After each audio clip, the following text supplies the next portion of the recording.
Hello and welcome to the last NAB AFL Draft Combine wrap. I'm Jen Phelan, joined here by our resident draft expert, Cal Twomey, as always. G'day Jen, good to have you back. Thank you very much. Cal, we're wrapping up testing today and we saw a record fall this morning in the glamour event of the Combine? Yeah, I think so. It's probably the glamour event, the final event, so the 2 kilometre time trial. Behind us is the state Combine, so that's still going ahead over the next little bit, but the national Combine wrapped up with the 2 kilometre time trial this morning.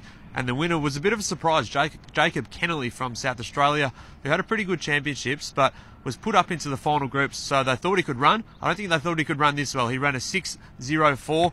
That broke the record of last year's 2 kilometre time trial winner, Dylan Moore from the Hawks. So I think most people thought that Sam Walsh or NAB McHenry would probably take it out, but the South Australian come over the top, a great run. And it's something that will stick in the mind of recruiters definitely over the next month as they assess Kennelly's form and where he fits in. So a bit of a surprise there, not only for the winner, but also to see the record fall. Yeah. Now let's backtrack a little bit to yesterday. We had another endurance test on yesterday, the yo-yo test. Can you talk us through what happened there? Yeah, I mentioned NAB McHenry and Sam Walsh just then, and it was NAB McHenry who took this one out. He ran a 22.2 in the yo-yo test. That's sort of hard to comprehend what that actually means in terms of endurance because we're all used to the beat test, but it was a great run, I'll put it that way. It just showed his endurance, his ability to back up and keep going. He's an endurance freak, NAB McHenry, so it's a really good sign that he can play at the top level. He beat out his close mate Sam Walsh, the potential #1 pick, who was one level short, 22.1. So a couple of really good efforts there from the Geelong Falcons pair. NAB McHenry taking that one out. And moving on to the jumping testing, there's a few different tests here. Can you talk us through what happened with those ones?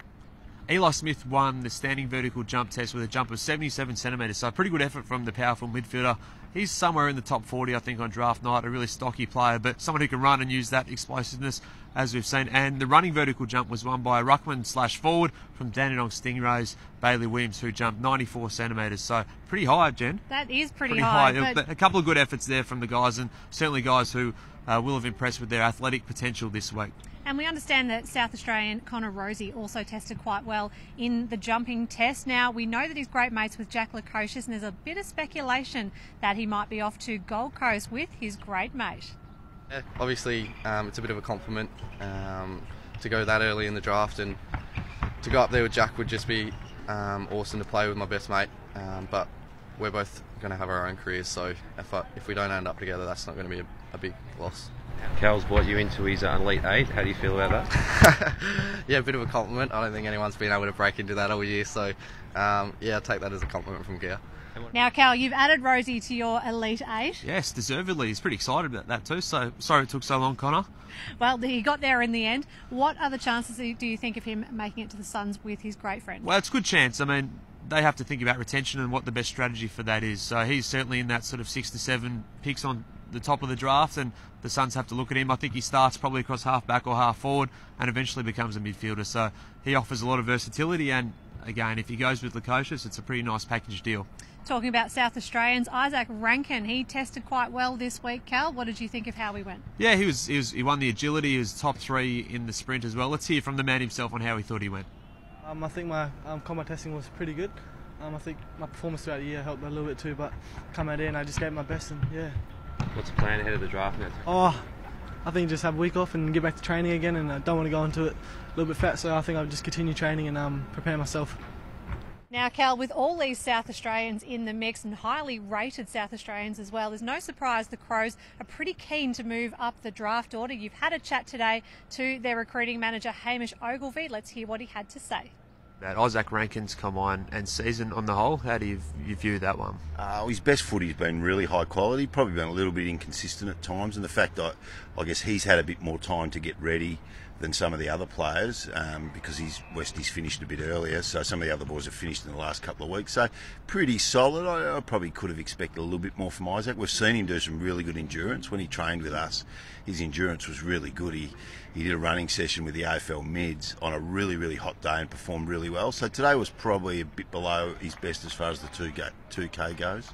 What about Connor Rozee? Because he started towards the end of the season playing some senior Sanford footy. How do you rate that form against under-18 form? And is that a challenge of being a recruiter? Yeah, it's a massively hard question. And we've got a system that we use to do it, but it is really difficult to rate the TAC and say Waffle Colts form versus SANFL League footy in big finals. I mean, there were some tough games, and I thought it was great coaching by Curry to put him back to half-back, and he performed really well. We've seen him play there before. The tricky thing with Connor is he now hasn't played midfield for ages, and he's actually a midfielder, but the 16-year-old we saw playing midfield is a different player now than what we've seen at half-back in the SANFL League finals, where he did really well.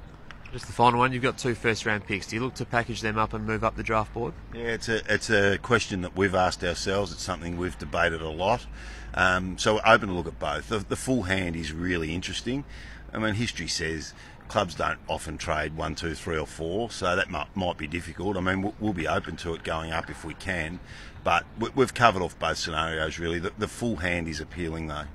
So, Cal, talk us through the Crows draft picks, what they currently have. Obviously, these will be adjusted after the free agency compensation is awarded. Yeah, they've got picks 7 and 15 at the moment, so 2 first-rounders, as we said in the interview, but they can obviously put them together and maybe move up, maybe not. They're going to have some other selections as well, we'd expect. Obviously, Mitch McGovern looks headed to the Blues, so what they get in return for that will be really interesting too. So they're in a powerful position to sort of regenerate their list after what was a down year this year. So, Cal, what do the boys do now? I mean, there's a good 6 weeks or so before the draft. What's on next for them now that the Combine is wrapping up? Probably go for a sleep, like I'm due. But after that, they'll obviously, a lot of them will have exams. So they've got their exams, their Year 12 exams, which they'll finish. The clubs won't be able to contact them during that period. But after that, there'll be some interviews just right up into the lead up to the draft, which, as we know, this year is a 2-day event here at Marvel Stadium. Not sure how it's going to be constructed. Hopefully the floorboards are gone by then. But November 22 to 23, first 20 picks or so on draft night, and then the rest of the selections the next day. So really exciting to see how that sort of turns out. A whole new era for the NAB AFL Draft, so looking forward to that, Jen. So, Cal, they can put the boots away now, but the stress is just starting for Year 12 exams for most of them. Are you stressed in your exams? Thinking back now, maybe a little bit. But it's easy. I wasn't looking to be drafted a month later, so it's probably a different kind of stress. Neither was I, but they'll be fine. They'll be fine. Well, wrapping up here from a terrific week at the NAB AFL Draft Combine. Cal, thanks for all your terrific work over the past week. Been fun. It's been great, and all the results will be posted on afl.com.au and the AFL Live app, so keep clicking back for all the latest news.